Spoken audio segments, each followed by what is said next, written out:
للہ رب العالمین والعاقبۃ للمتقین والصلاۃ والسلام علی رسولہ الکریم قال اللہ تعالی فی القرآن المجید والفرقان الحمید فاعوذ باللہ من الشیطان الرجیم بسم اللہ الرحمن الرحیم قل اللہم مالک الملک تؤتی الملک من تشاء وتنزع الملک ممن تشاء وتعز من تشاء وتذل من تشاء بیدک الخیر انک علی کل شیء قدیر قال تعالی والذی ارسل رسولہ بالہدی ودین الحق لیظہرہ علی الدین کلہ ولو کرہ المشرکون صدق اللہ العظیم رب اشرح لی صدری ویسر لی امری واحلل عقدۃ من لسانی یفقہوا قولی یا رب العالمین علم لنا ما علمتنا انک انت العلیم الحکیم۔ جناب محترم انجینئر محمد منیب صاحب اور جناب محترم عمر فاروق صاحب آج کے اس پروگرام کے روح رواں، جناب محترم محمد معین الدین صاحب معاون ناظم ضلع، محترم خواجہ نظام الدین صاحب سیکرٹری ایٹا و قابل احترام سامعین، مصلیان مسجد رقیہ، پیارے بچوں، السلام علیکم ورحمۃ اللہ وبرکاتہ۔ سب سے پہلے تو میں اللہ رب العالمین کا شکر ادا کرتا ہوں کہ اللہ تعالیٰ نے مجھے اور آپ کو امت محمدیہ میں برباد کیا اور تمام مخلوقات میں شرف بخشا۔ عزیزان گرامی، جیسے کہ آپ کے سامنے عنوان واضح ہو چکا ہے، مسلمانوں کا زوال اور اس کے اسباب اور اس کی ان مسائل کا حل سیرت کی روشنی میں۔ عزیزان گرامی، زوال کو سمجھنے کے لیے ہم کو یہ جاننا ضروری ہے کہ عروج کیا ہے، عروج کی وہ کون سی سطح ہے، عروج معلوم کرنے کی ضرورت ہے۔ تو سب سے پہلے نبی کریم صلی اللہ علیہ وسلم نے جب مکے سے مدینہ ہجرت کی تو سب سے پہلا کام آپ صلی اللہ علیہ وسلم نے 631 عیسوی میں مدینہ کی سرزمین پر اسلامی نظام حکومت کو قائم کیا، قرآن کے قوانین کو نافذ کیا۔ ان قوانین کے مطابق فیصلے ہوتے تھے اور ان قوانین کے مطابق ہی سزائیں سنائی جاتی تھیں۔ اسلامی نظام حکومت کی ابتدا مدینہ منورہ سے ہوئی، لیکن آہستہ آہستہ دیکھتے ہوئے اسلامی نظام حکومت پورے جزیرے عرب میں پھیل گئی۔ 10 سال کے کم عرصے میں پورے جزیرے عرب کے اندر اسلامی نظام حکومت پھیل گئی اور تقریباً 30 لاکھ مربع کلومیٹر کے فاصلے تک اسلامی حکومت پہنچ گئی۔ اور نبی کریم صلی اللہ علیہ وسلم کا مقصد یہ نہیں تھا کہ ملکوں کو فتح کیا جائے، بلکہ آپ کا مقصد تھا کہ اسلام کی دعوت وہاں تک پہنچے۔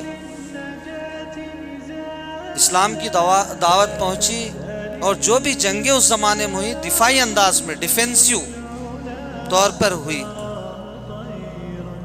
اور بہت سارے علاقے جو ہے اسلام کی دعوت کی وجہ سے اسلام کے دائرے میں داخل ہوئے۔ عزیزان گرامی، 621 سے لے کر 631 تک یہ نبی کریم صلی اللہ علیہ وسلم کی خلافت کا زمانہ ہے۔ جیسے آپ دنیا سے رخصت ہوئے، آپ کا وصال ہوا، تو آپ صلی اللہ علیہ وسلم کے صحابہ سیم اسی آپ صلی اللہ علیہ وسلم کی طرز پر خلافت راشدہ اسلامی نظام کو برقرار رکھا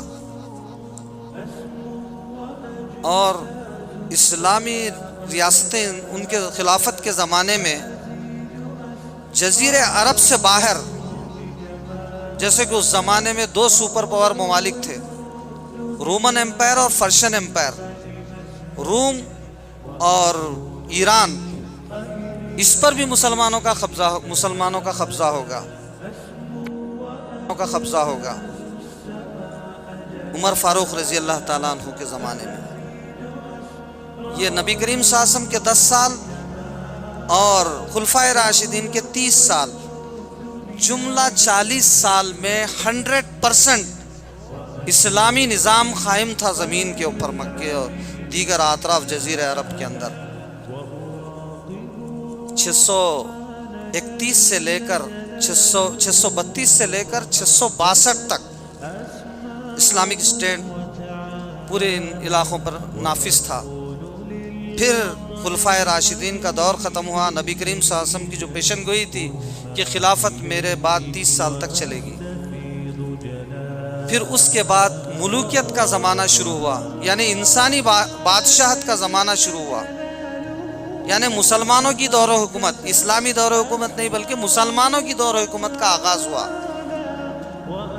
اور اموی خلافت یعنی اموی بادشاہت، اموی حکمرانی جو ہے 90 سال تک چلی، 662 سے لے کر 750 عیسوی تک، یہ اموی خلافت کا زمانہ ہے۔ پھر اس کے بعد یہ پیریڈ بھی ختم ہوا، پھر اس کے بعد بنو عباس کی حکمرانی کا دور شروع ہوتا ہے، جو 750 سے لے کے 1256 عیسوی تک چلتا ہے۔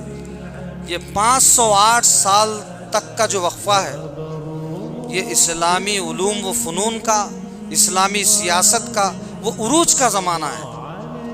مورخین لکھتے ہیں کہ 8ویں صدی سے لے کر 13ویں صدی تک کا وہ زمانہ ہے، ایک طرف تو مسلمان سیاسی طور پر ملکوں کو فتح کر رہے تھے، تو دوسری طرف علمی دنیا کو مسخر کر رہے تھے۔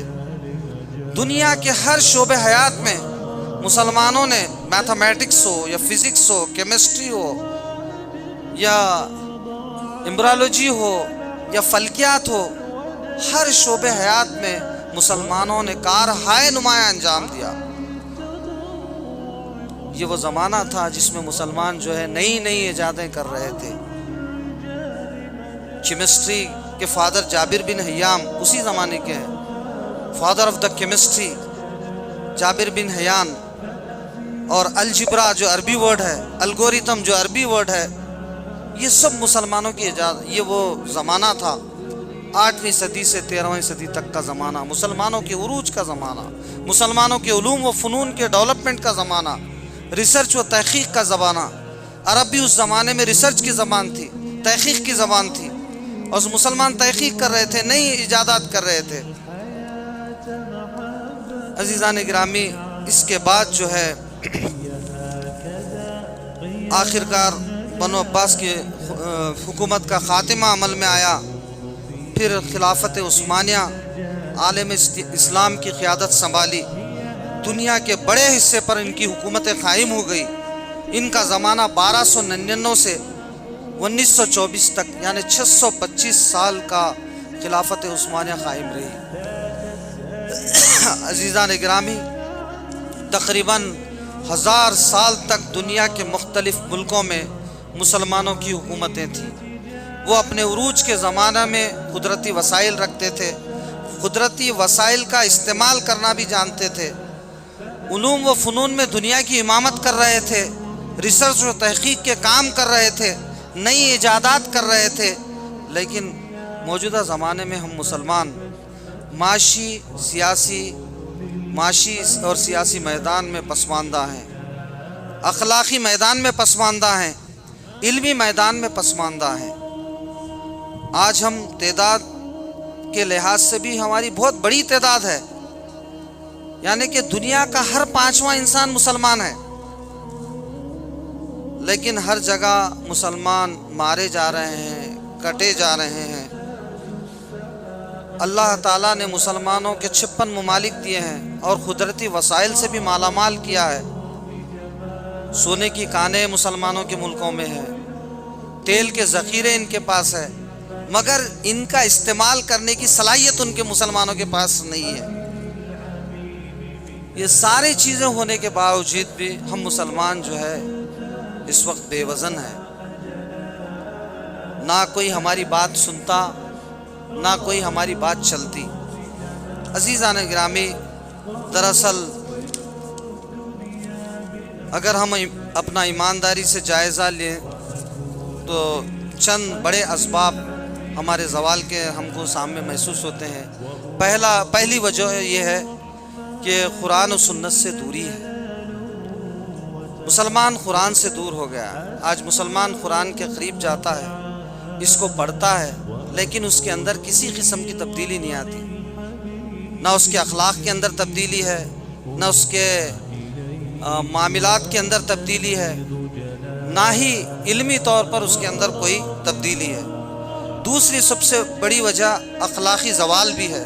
اخلاقی زوال میں دھوکہ، وعدہ خلافی اور رشوت اور خود غرضی مسلمانوں میں عام ہو چکی ہے، لیکن حالانکہ نبی کریم صلی اللہ علیہ وسلم کی پوری سیرت اعلیٰ اخلاق کا نمونہ تھی۔ اور تیسری سب سے بڑی وجہ یہ ہے کہ امت مسلمہ آپسی اختلاف اور فرقہ واریت میں ہے، مشغول ہے۔ اور چوتھی وجہ یہ ہے علم سے دوری ہے۔ عزیزان گرامی، اب سوال یہ پیدا ہوتا ہے کہ سیرت نبوی کی روشنی میں ہم اس زوال سے عروج کی طرف کس طرح سے آ سکتے ہیں؟ تو سب سے پہلی یہی وجہ ہے کہ ہم جس طرح سے نبی کریم صلی اللہ علیہ وسلم نے اللہ کی زمین پر اس کے نظام کو قائم کیا تھا۔ اگر آپ غور کیجئے، امام حسین کی شہادت کس وجہ سے ہوئی، اس پہ غور کرنا ضروری ہے۔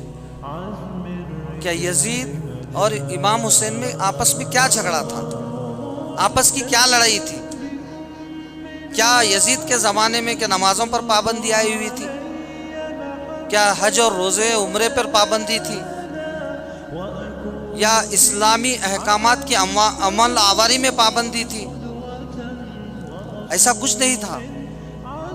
لیکن یزید کا نقطہ نظر یہ تھا کہ امام حسین آپ بڑے متقی پرہیزگار ہیں، آپ جو ہے مسجد میں بیٹھیے، درس قرآن دیجئے، مسجد میں وعظ کیجئے، میں ادھر راج کرتا ہوں۔ آپ یزید کا نقطہ نظر یہ تھا کہ آپ مسجد میں وعظ کیجئے، میں ادھر سیاست میں آپ مداخلت مت کیجئے، آپ ادھر وعظ کیجئے، میں ادھر راج کرتا ہوں۔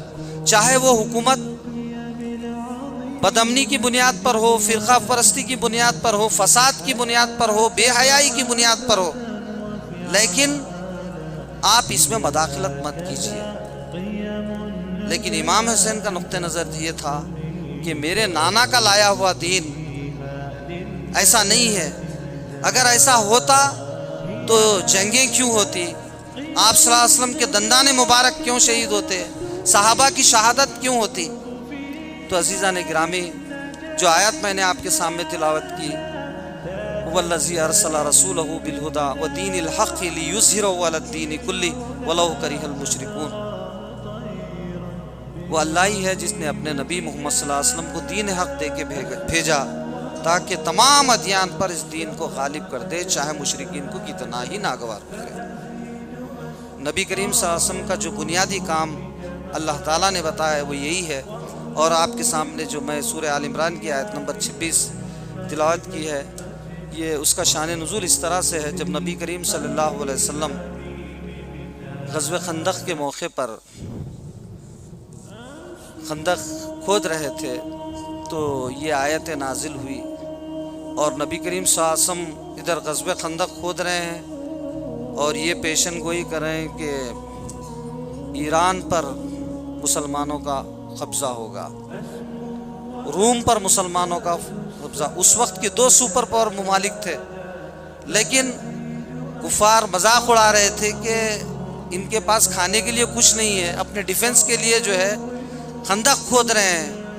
اس وقت صحابہ نے پوچھا، اللہ کے رسول صلی اللہ علیہ وسلم فاقے اتنے ہو گئے کہ میرے پیٹ پر ایک پتھر ہے، تو نبی کریم صلی اللہ علیہ وسلم نے بتایا کہ میرے پیٹ پر 2 پتھر ہے۔ ایسے وقت میں نبی کریم صلی اللہ علیہ وسلم کہہ رہے ہیں کہ مسلمان کا ایران پہ قبضہ ہوگا اور روم پر قبضہ ہوگا۔ اس وقت کی 2 سپر پاور ممالک تھے۔ تو یہ آیت نازل ہو رہی ہے، قل اللہم مالک الملک تؤتی الملک من تشاء وتنزع الملک ممن تشاء۔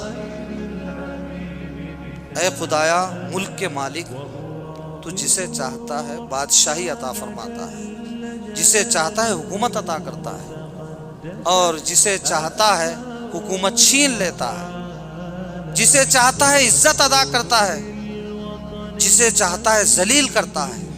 یہ سب تیرے اختیار میں ہے، تو ہر چیز پر قادر ہے۔ میری زندگی کا مقصد تیرے دین کی سرفرازی، میں اسی لیے مسلمان، اسی لیے نمازی۔ وآخر الدعوانا ان الحمد للہ رب العالمین۔